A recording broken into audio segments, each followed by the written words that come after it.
Saludos amigas y amigos de Principalmente, su programa de interés jurídico e institucional. En esta entrega nos acompaña el doctor Nacef Perdomo Cordero.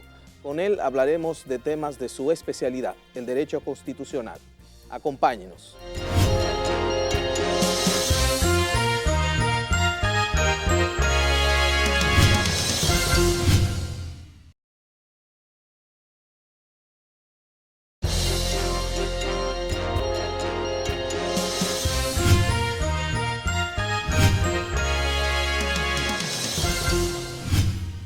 Saludos amigos de Principalmente.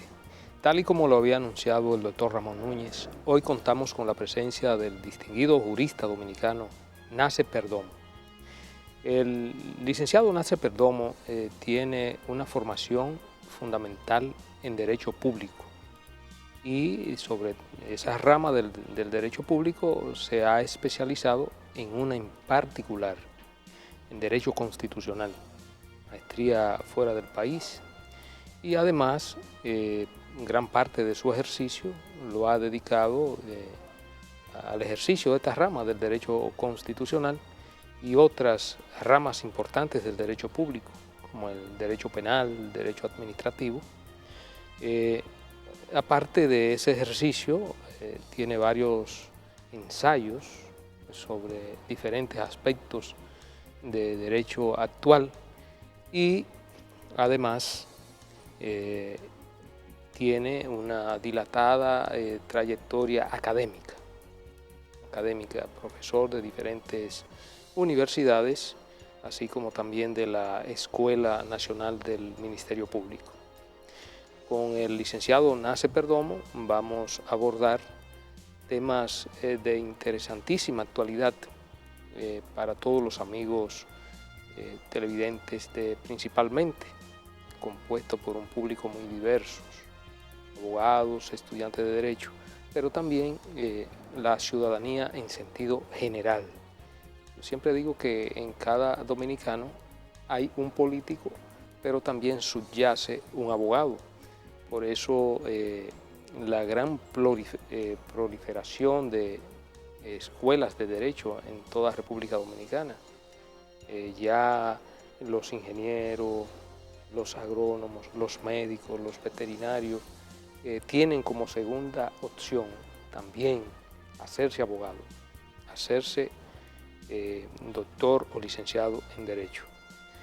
Pues nada, para nosotros aquí en Principalmente, Ramón, Pedro, un servidor, la verdad que constituye un honor contar con la presencia de este destacado joven profesional del derecho de República Dominicana. Nacef, bienvenidos a Principalmente. Muchas gracias por haberme invitado. Nacef, después de la proclamación de la Constitución, la nueva Constitución de República Dominicana, sin lugar a duda, en el país se ha despertado toda una efervescencia constitucional. Si bien es cierto que en República Dominicana, antes de esta reforma a la Constitución, existían o coexistían dos sistemas mixtos de control a la constitucionalidad, el concentrado y el control difuso de constitucionalidad, pero todos estaban reservados a un único órgano, es decir, a la Suprema Corte de Justicia. Lo que muchos entendíamos que de todo constituía una especie de superpoder, el Poder Judicial, en ese momento. Primero, porque aparte de ser el poder menos democrático de los tres poderes del Estado, porque surge como consecuencia de una elección indirecta, no de una elección popular, se le daba en ese momento el poder de controlar a los demás poderes, a los más democráticos de los poderes, como el poder legislativo y también el poder ejecutivo, que es fruto de una elección popular. ¿Cómo tú valoras la incorporación del Tribunal Constitucional dentro de este contexto de reformas institucionales, jurídicas y políticas que se han producido en el país durante los últimos años? Bueno, yo creo que en este sentido, en este aspecto de los ordenamientos constitucionales, se aplica la ley de la física sobre la energía. El poder no se destruye, se transforma o cambia de lugar. Entonces, la creación del Tribunal Constitucional, que es un órgano político del Estado, no es un órgano, aunque su organización sea pura, sea jurisdiccional, no es un órgano puramente jurisdiccional, tiene una función claramente política, hace que este poder que tenía antes la Suprema Corte de Justicia, por lo menos entre 1994 y la incorporación del Tribunal Constitucional en diciembre de 2011, hace que ese problema lo que haya hecho es cambiar de residencia. Uno de los temas más tratados por el constitucionalismo estadounidense en las últimas 5 décadas, que tengo que hacer la salvedad de que entiendo que es el constitucionalismo más vibrante, más vivo, ha sido precisamente el tema de la naturaleza contramayoritaria de los órganos de control, como el Tribunal Constitucional. En el caso de ello es la Suprema Corte de Justicia. ¿Por qué contramayoritaria? Por lo que tú decías. Lo que hace un Tribunal Constitucional es decidir, a veces por encima de la voluntad de los órganos políticos que cuentan con el voto popular, tomar decisiones que son obligatorias para todo el mundo. Y eso no deja de ser problemático, porque al final, en una democracia no puede tener una estructura platónica, es decir, donde mandan los sacerdotes. En una democracia tiene que mandar el pueblo o el pueblo representado por las personas que reciben sus votos. Y eso es una tensión constante. Yo creo que en República Dominicana esa es una discusión que se va a dar.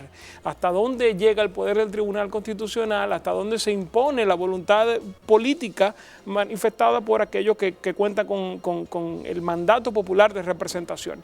Y yo creo que incluso se está empezando a dar.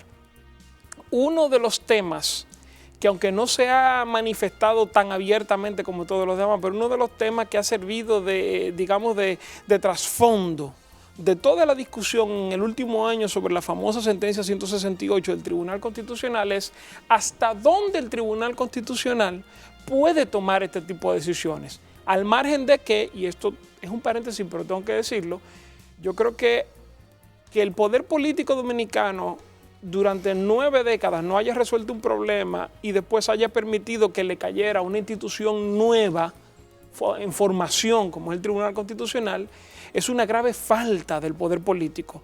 Y no del poder político actual, sino del poder político por lo menos desde la caída de la dictadura, porque a Trujillo era exigirle algo, era pedirle pera al olmo. Pero de los últimos 50 años se descuidó eso, ha caído en el Tribunal Constitucional y la solución siempre iba a ser problemática. Pero igual, ¿qué ocurre? La sentencia del Tribunal Constitucional creó una situación difícil en muchos aspectos, o más bien destapó una caja de Pandora que hay dificultades políticas, hay dificultades sociales, hay dificultades jurídicas, hay dificultades de relaciones internacionales para la República Dominicana. Y el poder político dominicano, en un hecho al que yo no le recuerdo el precedente, de manera unánime llegó a una decisión. Esa decisión es la ley 169-14. Es una ley apoyada por todo el mundo, donde todo el mundo dio y se dio y obtuvo. O sea, nadie está 100% contento con esa ley. Pero es una ley aprobada por unanimidad por el Congreso. Entonces ahí se va a presentar esa pregunta que a ti te preocupaba, de hasta dónde llega el poder del tribunal. ¿Es saludable para la democracia dominicana que un tribunal, sea el que sea, no porque sea sea el que sea, anule una norma que fue aprobada de manera unánime en el Congreso Nacional? Eso es un problema que no es porque se trate de ese caso en particular. Lo que pasa es que ese es el que está viviendo República Dominicana ahora y es una pregunta sumamente interesante. ¿Hasta dónde puede un tribunal, como tú decías, que son elegidos todos de manera indirecta, decidir por encima de la voluntad unánime o supramayoritaria del poder político elegido democráticamente? La respuesta yo no la tengo. Cada sistema político la encuentra en el andar. Ahí se aplica la sabiduría popular, que el camino apareja la carga. Y entonces habrá que ver cómo el sistema político dominicano reacciona a estos problemas y qué soluciones se le va buscando. Hay otro aspecto quizás relacionado con lo que tú venías señalando, que tiene que ver con el ámbito de los derechos fundamentales. Y bueno, se ha también en lo que es el nuevo constitucionalismo, que se le llama, o neoconstitucionalismo, todo ese fenómeno de positivización de los derechos fundamentales, es como algunos sostienen, por ejemplo la tesis de Ferrajoli, de que hemos llegado a un punto en el cual ya no nos podemos devolver de determinadas conquistas. Y ahí vuelve el otro tema, que por ejemplo un derecho, algunas garantías que han sido establecidas, si es posible disponer de ellas. Hay un ámbito de lo indecidible. Eso se vincula mucho con lo que tú estudias, has estudiado muy fuertemente, que es el tema de la reforma constitucional también. Sí, mira, el problema del argumento de Ferrajoli para mí es que es contradictorio en sí mismo, o sea, se contradice a sí mismo. Él dice que hay un ámbito de lo indecidible. ¿Quién decide cuál es el ámbito de lo indecidible? Porque eso no es solo algo que se manifiesta en la naturaleza, eso es una construcción política, una construcción social, una construcción jurídica. ¿Qué ocurre? Por lo general, los países en los cuales se expande la positivización de los derechos fundamentales, es decir, que se crean largas listas de derechos fundamentales, son países en los cuales ha habido problemas históricos para que se respeten los derechos de todas las personas por igual. Entonces, te voy a poner un ejemplo. En Estados Unidos de Norteamérica y en mayor medida en Inglaterra, las declaraciones constitucionales de derechos son bastante escuetas. Ahora, ¿qué pasa? Esas son comunidades jurídicas en las cuales, con sus pros y sus contras y sus largos caminos de llanto, de sangre, se respeta por lo menos, digamos, un núcleo de derechos. Cuentan con un apoyo social, con un apoyo político, con un apoyo histórico tan grande que no hay una necesidad imperiosa de positivizarlo. Pero fíjate que aquí, por ejemplo, en República Dominicana, un país en el cual nunca nadie ha respetado los derechos de la ciudadanía, los derechos fundamentales se positivizan como aspiración.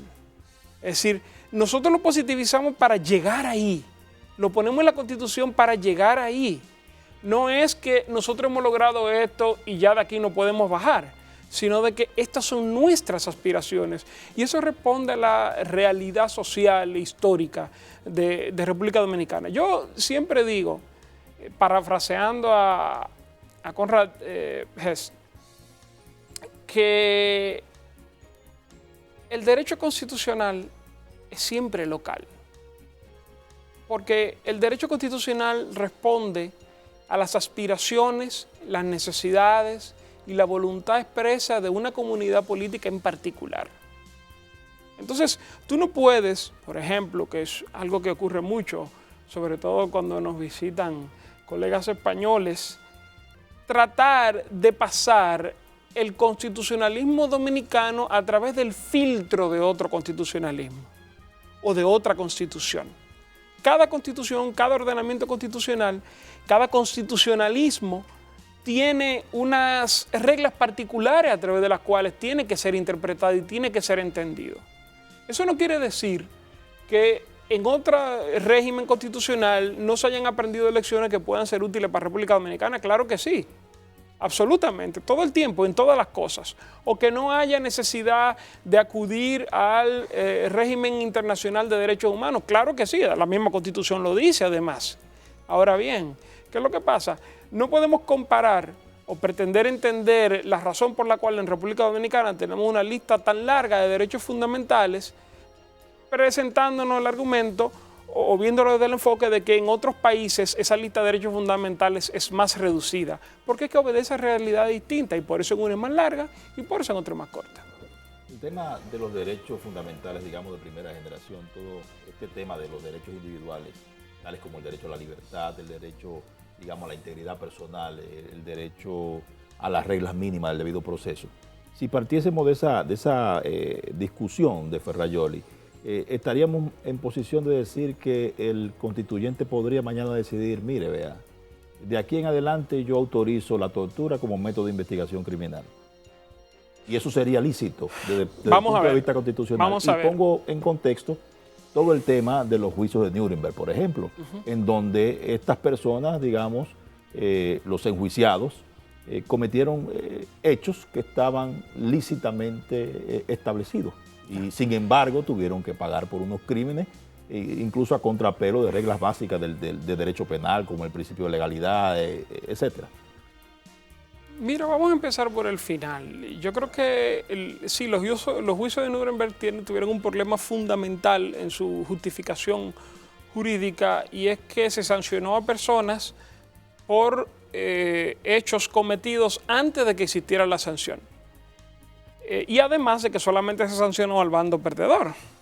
Eso no quita, no borra la monstruosidad de los hechos cometidos por la jerarquía nazi, ni tampoco por la japonesa, que también fue juzgada en Tokio en otro momento. Ahora bien, ¿qué es lo que ocurre? Mira, hay dos preguntas. Realmente, tú no me has hecho una pregunta, tú me has hecho dos preguntas. Una es, ¿puede el Estado Dominicano renunciar a sus compromisos internacionalmente adquiridos de derechos fundamentales y que son los que le justifican que opere en el concierto de naciones civilizadas? ¿Puede hacerlo? Tendría que denunciar los tratados internacionales de derechos humanos. Pero, ¿qué ocurre? Si un Estado reconoce un derecho a nivel internacional y modifica la Constitución para desconocer ese derecho a nivel internamente, puede hacerlo. Jurídicamente no hay una contradicción, porque el Estado puede estar obligado a una cosa en lo interno y a otra cosa en lo internacional.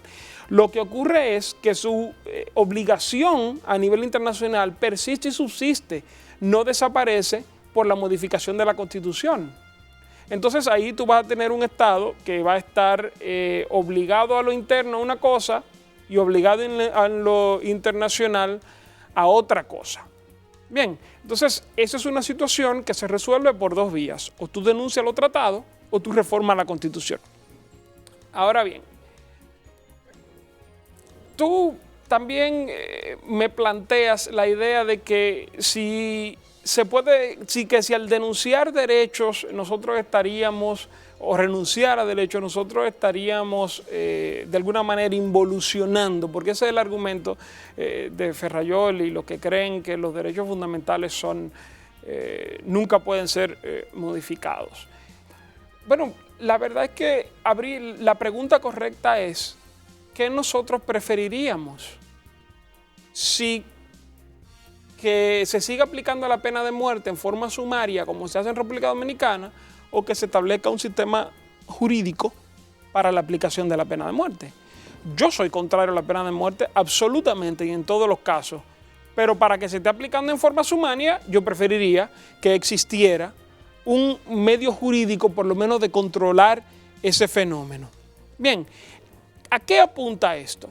Apunta a que los derechos fundamentales no son intrínsecos de la naturaleza humana, no tienen una fuente natural, no existen al margen de la voluntad de la comunidad política. Son normas de convivencia. ¿Que atan al Estado? Sí, atan al Estado. ¿Que a veces resultan incómodos o que casi siempre resulta incómodo cumplirlo? Sí, esa es la idea, de que casi siempre resulte incómodo cumplirlos. Pero no existe, digamos, un estándar al margen de lo decidido políticamente por los estados, ya sea en sus constituciones u ordenamiento interno o en el ordenamiento internacional.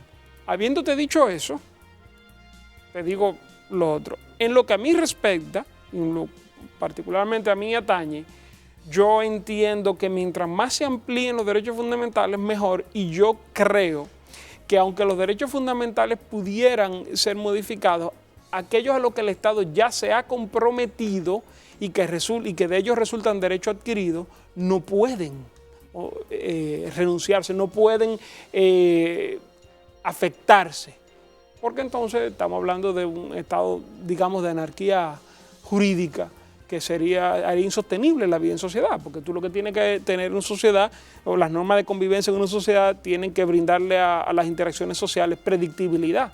O sea, yo tengo que saber cuáles son las consecuencias de mis hechos, porque si no, renunciamos al derecho. Nace, para no salirnos todavía de este aspecto tan importante que tiene que ver con los derechos fundamentales, sabe que en el constitucionalismo moderno se ha planteado, ya tratando aspectos clave de derechos fundamentales, lo que se llama conflictos de derechos fundamentales, que se da con frecuencia cuando se pone sobre la balanza cuál derecho puede prevaler sobre otro derecho fundamental.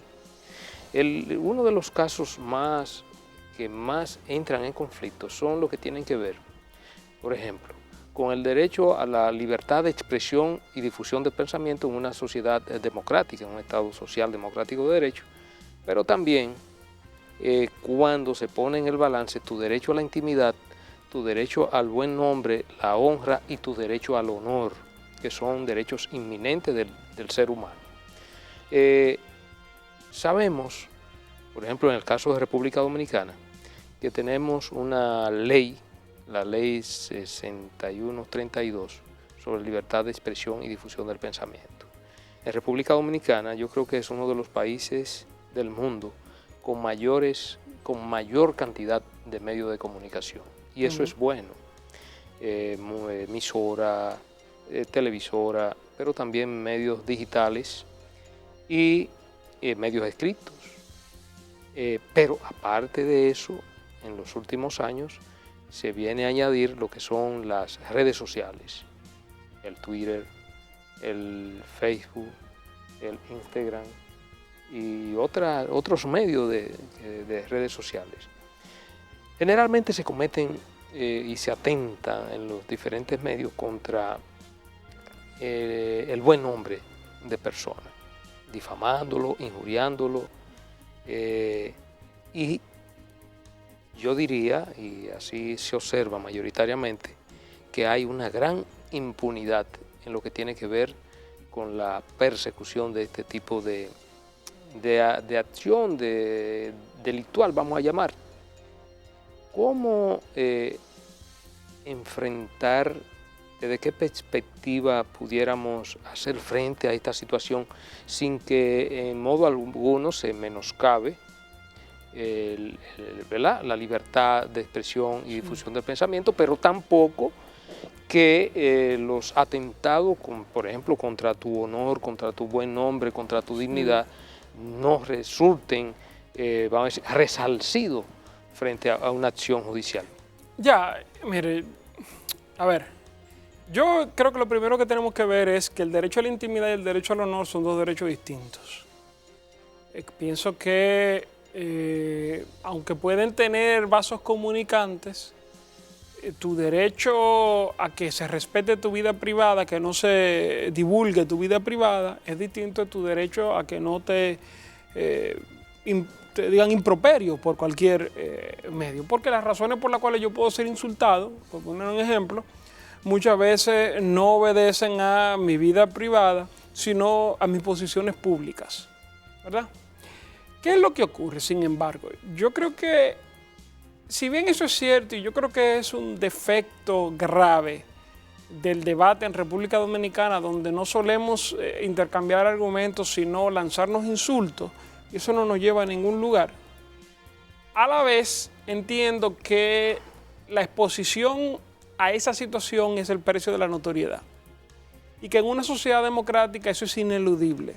Porque la alternativa sería entonces controlar a tanta gente, decir tantas cosas, que al final acabaríamos asfixiando el debate público. Yo voy a poner un ejemplo. Yo tengo una cuenta de Twitter. Esa es la red social que yo uso.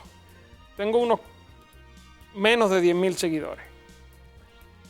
Con los debates que se han suscitado en República Dominicana, aquello en lo que yo he podido participar, yo he recibido no solamente insultos, sino hasta amenazas de muerte. Una vez que han afectado además mi entorno familiar, porque mi hermana fue que me señaló un tuit donde decía que yo huelo a muerto. Ahora bien, ¿qué ocurre? Eso quiere decir que nosotros en República Dominicana debamos de evitar o tratar de controlar la forma en que la gente se expresa en las redes, la forma en que la gente insulta a los políticos, insulta a los jueces, insulta a los abogados, insulta a la persona que tiene cualquier tipo de notoriedad. Mire, yo creo que no. Primero porque entonces el Estado dominicano se convertiría en un Estado policía donde el 80% del presupuesto nacional estaría destinado a caerle atrás gente que cometa esa imprudencia y esa falta de respeto. Pero además,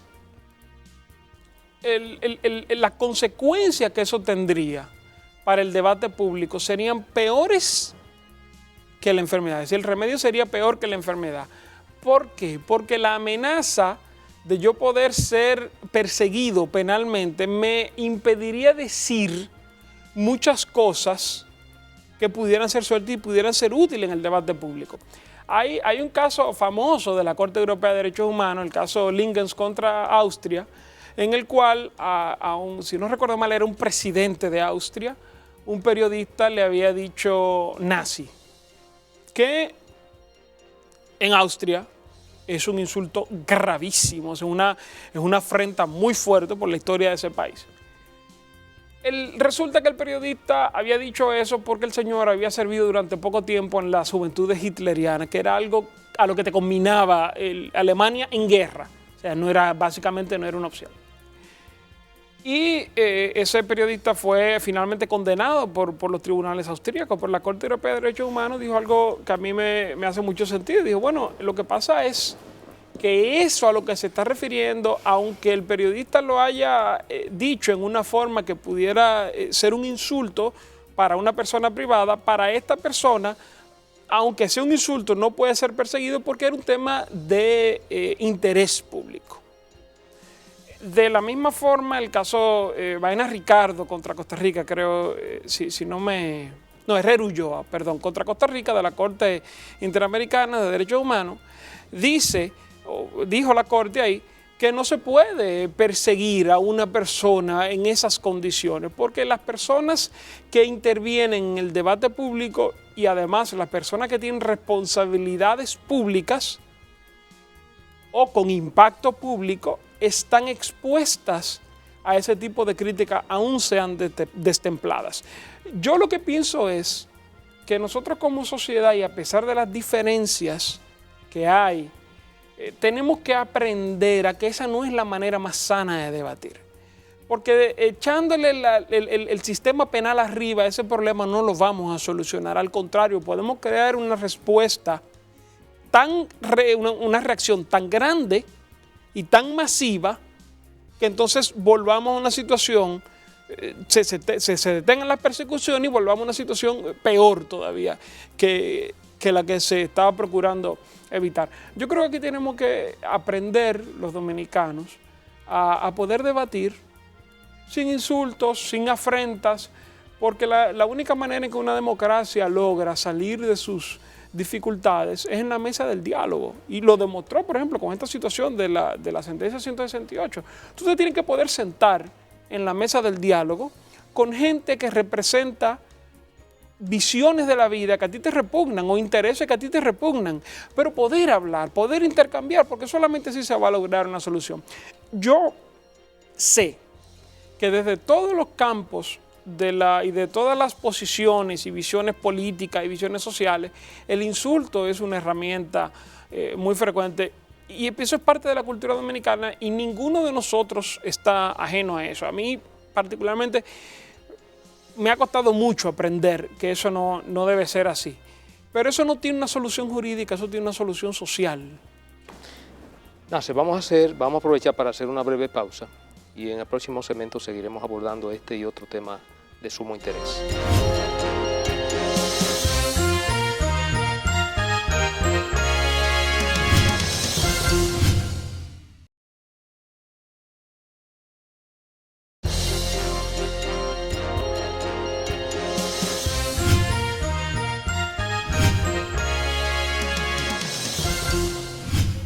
Seguimos amigos principalmente. Hoy contamos con la grata presencia del licenciado Nace Perdomo.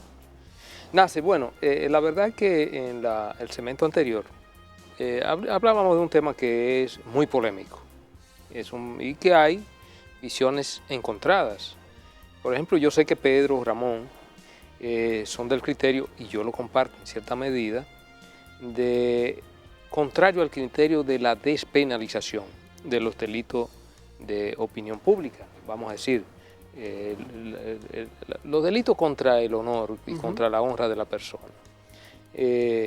Veo, por la respuesta de la pregunta anterior, sobre todo cuando hablábamos del conflicto de derechos fundamentales que se da cuando chocan estos derechos, el derecho al honor, el derecho a la libertad de expresión y difusión del pensamiento, el derecho a la intimidad, que tal y como tú lo expresaste, hay una diferenciación entre lo que es el derecho a la intimidad, el derecho a yo preservar mi vida privada, y lo que es el derecho al honor, a la honra de la persona. Hay dos corrientes del pensamiento en ese sentido. Una que trata sobre la despenalización de ese tipo de delitos, y otra que mantiene la tesis de que hay que mantener la penalización, porque de lo contrario estaríamos en el reino de la impunidad. Sobre todo, Nace, por ejemplo, tú lo decías, en nuestro país se ha hecho prácticamente una costumbre de que cualquier individuo olímpicamente, mira como tú nos lo expresabas fuera de cámara, agarra tu Twitter y te envían 100.000 mensajes ofensivos, incluso que atentan contra tu honor, contra tu integridad, y a veces con amenazas veladas que tienen que ver con tu integridad física, no solamente tu integridad moral.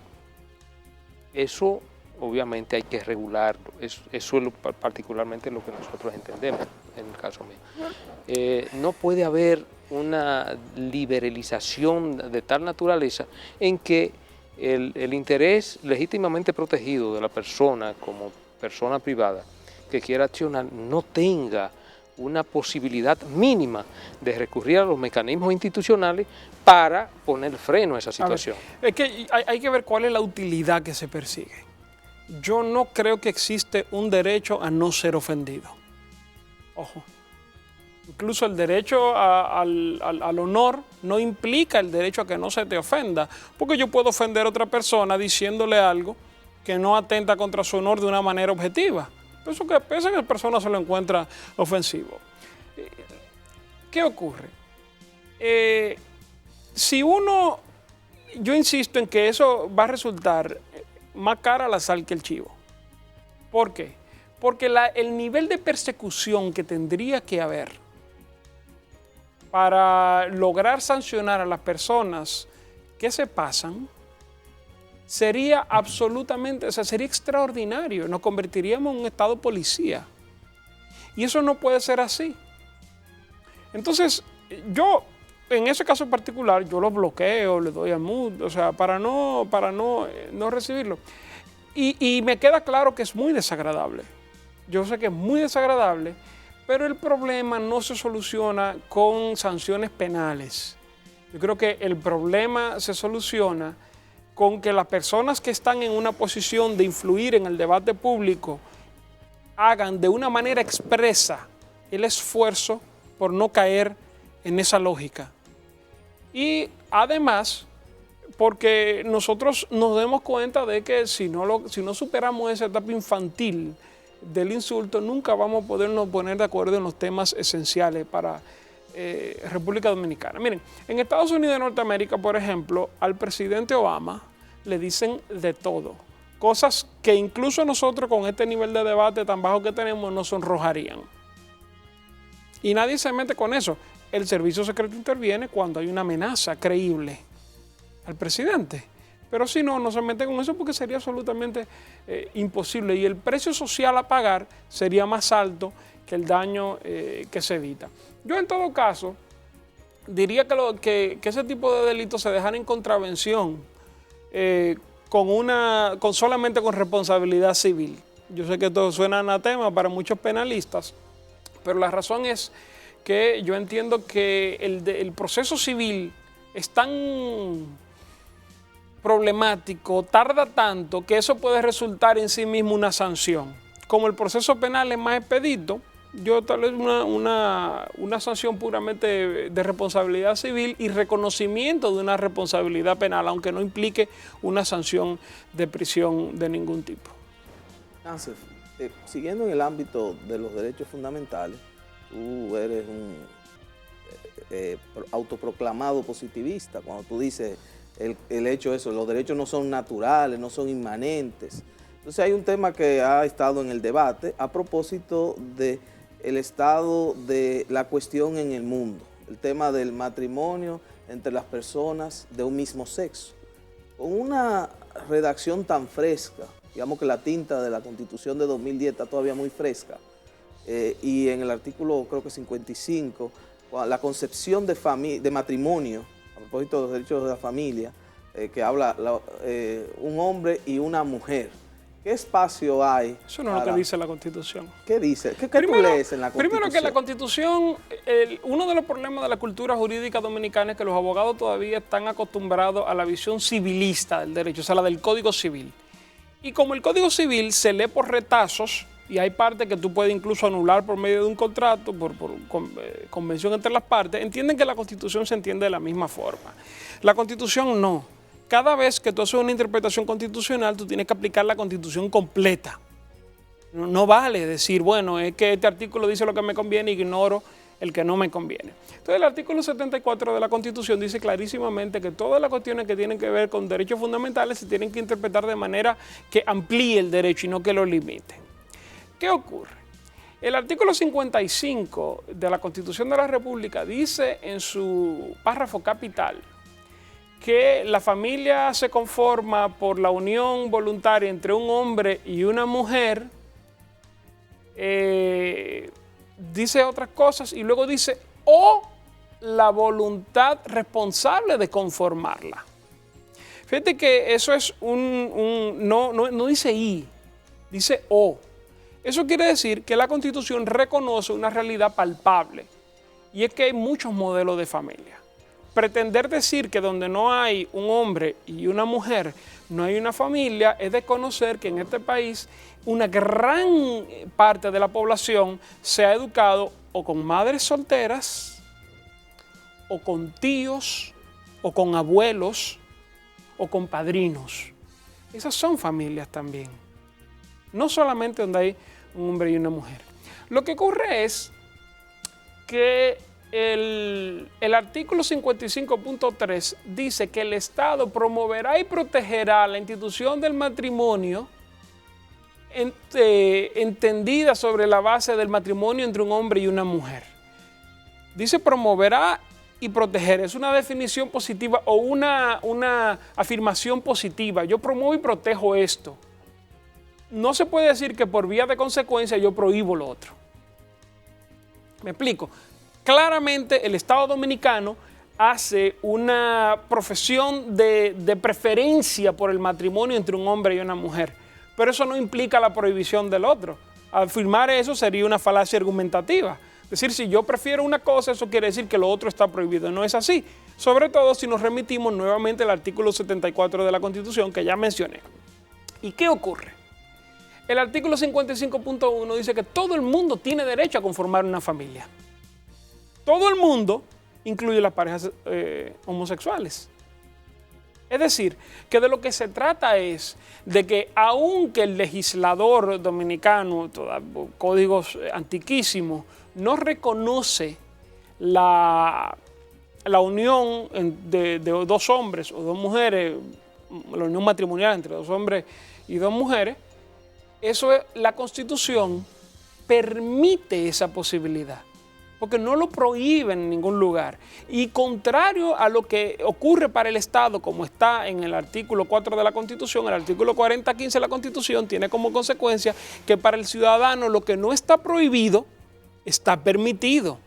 Entonces, para prohibir el matrimonio igualitario, tendría que haberse asentado clara y expresamente en la Constitución de la República esa prohibición. Y eso no se hizo. Yo reitero que el artículo 55.3 de la Constitución lo que expresa es la preferencia del Estado por un modelo de familia, por un modelo de matrimonio, no la prohibición de los demás. Otro de los temas controvertidos en nuestra Constitución es todo la regulación del derecho a la vida y, digamos, la prohibición en términos prácticamente absolutos del aborto. Entonces, ahí está una cuestión que entre nosotros tiene que ver con a partir de qué momento se considera humana esa vida en gestación.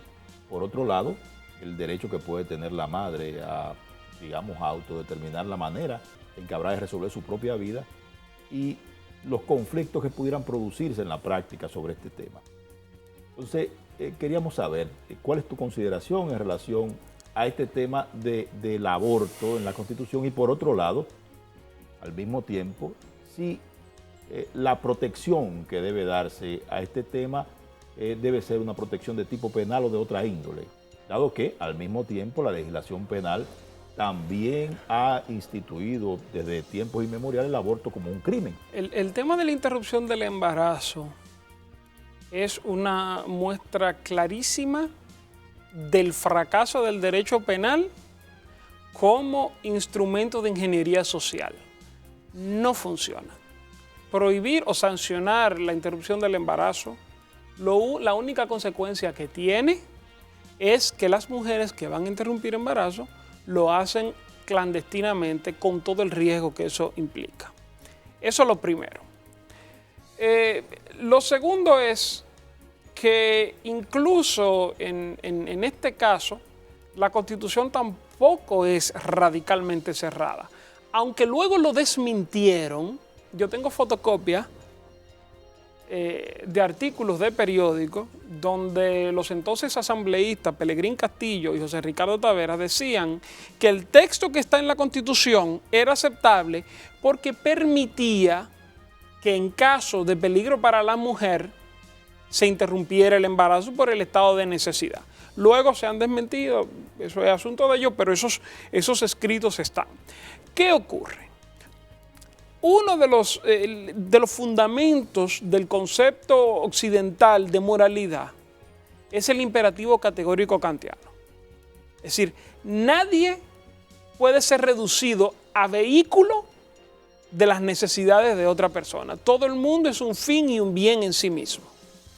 Entonces, una mujer que se encuentre en una situación de salud precaria en ocasión de su embarazo o coincidentemente con su embarazo, no puede obligársele a llevar a término ese embarazo, vale la redundancia. Por la sencillísima razón de que entonces tú estarías violando el artículo 37 de la Constitución.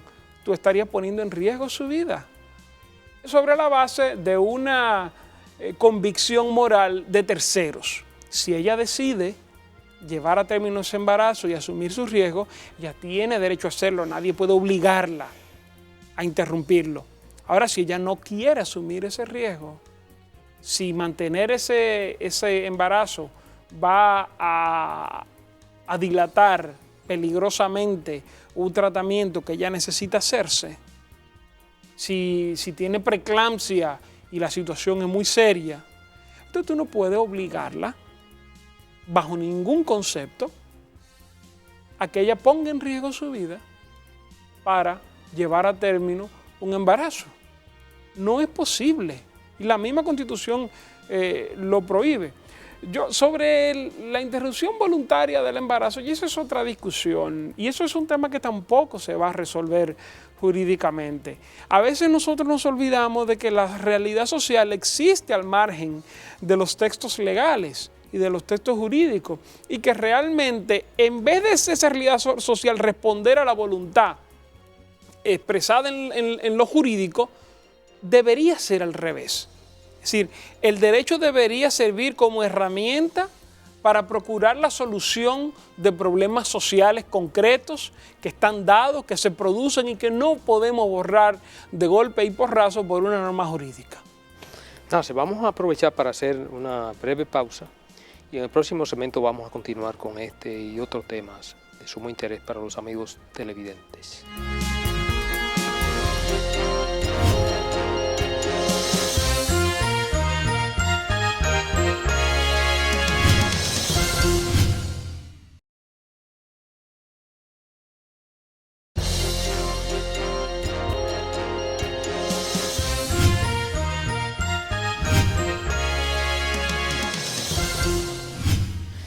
Seguimos, amigos, principalmente. Debo corregir que hoy contamos con la presencia del doctor Nacef Perdomo. Tal y como nos decía Nacef fuera de cámara, ya presentó su tesis doctoral. Ojo, que no lo decía como reclamo, sino que lo estaba comentando con Ramón, porque después no quiero que digan que yo estaba echando güereré. Para que los amigos televidentes estén claros, estamos frente al doctor Nacef Perdomo. Nacef, tocaban los dos temas bastante polémicos, sobre todo porque todavía la sociedad dominicana es una sociedad conservadora, innegablemente conservadora, con una fuerte influencia religiosa, una tradición religiosa, y tocábamos en primer término el tema de las uniones entre personas de un mismo sexo, llámese hombre con hombre, mujer con mujer. Ese es un tema que ya en las diferentes sociedades desarrolladas del mundo ha ido pasando de ser un tema tabú a un tema normal. Por ejemplo, en sociedades, en la mayoría de los estados de los Estados Unidos, se reconoce la unión entre un hombre y una mujer y una mujer. Lo han reconocido las cortes, pero lo mismo ha sucedido casi en toda Europa. En el caso que más nos vincula a nosotros, que es el caso español, ya hace como 5 años. No. O más tiempo. Bueno. Como va a ser 10 años el año que viene, creo. Oye, eso, 10 años que ya se reconoce la unión entre un hombre y una mujer y una mujer. Con tu planteamiento, con mucha lógica y sobre todo una interpretación desde todo punto de vista impecable de ese aspecto de nuestra Constitución, tú dices que la Constitución plasma, ¿verdad? De manera, dice que la República Dominicana reconoce el matrimonio entre un hombre y una mujer. Ahora bien, no cierra la posibilidad de que una pareja homosexual o una pareja lesbiana puedan casarse. Es decir, pudiera surgir la posibilidad de que una pareja decida casarse. Ahora, ¿frente a quién lo haría? Porque tenemos instituciones en República Dominicana, por ejemplo, la institución de la Iglesia, fruto al tratado internacional que tenemos, con el convenio con el concordato con el Vaticano, puede producir uniones matrimoniales, pero sí, estas uniones son entre hombre y mujer. Claro. Pero, desde el punto de vista civil, tenemos los oficiales del Estado civil. ¿Pudiera una pareja de hombre o una pareja de mujer presentarse a una oficialía del Estado civil y reclamar al oficial del Estado civil: mire, señor oficial del Estado civil, nosotros hemos decidido por mutuo acuerdo presentarnos frente a usted para contraer matrimonio? ¿Cuál sería la reacción de este oficial del Estado civil? Mire, yo no lo puedo casar porque la Constitución me lo prohíbe. Y hay que ver varias cosas. Primero, los derechos fundamentales existen para proteger a las personas que resultan incómodas en la sociedad. No tiene sentido hablar de derechos fundamentales solo para las mayorías o los que hacen lo que todo el mundo acepta, porque las actitudes y actos y acciones que todo el mundo acepta no cuentan con ninguna amenaza y por lo tanto no requieren de ninguna protección. Eso es lo primero. Lo segundo es que jurídicamente ellos tendrían razón, pero la respuesta sería negativa. ¿Por qué? Bueno, por muchas razones, pero sobre todo porque todavía, a pesar de la creciente aceptación que tiene la sociedad dominicana el matrimonio igualitario, todavía no es una, digamos, una masa crítica que logre que la presión social sea tan grande que los tribunales de la República y los legisladores finalmente digan: miren, esto no tiene nada que ver, yo no voy a impedir que estas dos personas que se quieren y que tienen igual de derecho que todo el mundo se casen. Y lo otro es que, y eso hay que señalarlo, obviamente que eso solamente aplicaría para el matrimonio civil. Nadie puede obligar a las iglesias a casar a quien no quieren casar. Que la Iglesia Católica acepte o no el matrimonio igualitario es un problema que tienen que resolver los católicos, como feligreses, como pastores, como autoridades eclesiales, y nadie se puede meter en eso. Ahora, Nancy, escúchame que te interrumpa, pero si por ejemplo esa pareja que va a la oficialía del Estado Civil y el oficial le niega el derecho que ellos entienden que tiene, pues fácilmente pudiera recurrir a un recurso de amparo. Sí, lo que pasa es que no hay presión social para que los jueces se echen en contra al sistema. Pero yo le voy a decir una cosa, el matrimonio igualitario no va a ser aceptado aquí por causa de un matrimonio, o sea, de dos personas que se quieran casar. Va a ser aceptado aquí como consecuencia de la necesidad jurídica de aceptar las consecuencias de un divorcio. Escríbanlo. Aquí en algún momento van a venir dos extranjeros, van a tener inversiones aquí y van a terminar en los tribunales peleando porque se quieren separar o porque uno se murió y a ver qué le toca a cada quien, y el Estado Dominicano se va a tener que ver, como se está viendo en muchos temas, ante la tesitura de decir, bueno, que yo no voy a aceptar eso porque yo no quiero, porque yo no, o decir, bueno, que yo estoy en el mismo trayecto del sol, no estoy apartado del universo, y ya en el concierto de naciones civilizadas esto es aceptado para los contratos civiles del matrimonio. Esto es aceptado, esto es bien visto. El que no le guste el matrimonio igualitario, que se case con una persona del otro sexo. Eso no tiene ninguna dificultad, porque tampoco es que van a obligar a los hombres a casarse con hombres. Pues yo espero, o por lo menos no a consumarlo. El tema es que dos personas adultas que se quieran casar, bueno, que lo puedan hacer sin ningún problema. Nancy, mira, lamentablemente el tiempo ha concluido, entonces nosotros te vamos a tener que emplazar para una próxima oportunidad, porque nos quedaron muchísimos temas sobre el tapete. Tú vuelvas aquí principalmente, porque la verdad que es sumamente interesante conversar contigo sobre este y otros temas que tú manejas de manera magistral. Gracias por acompañarnos, Nancy, y pronto estará de nuevo con nosotros.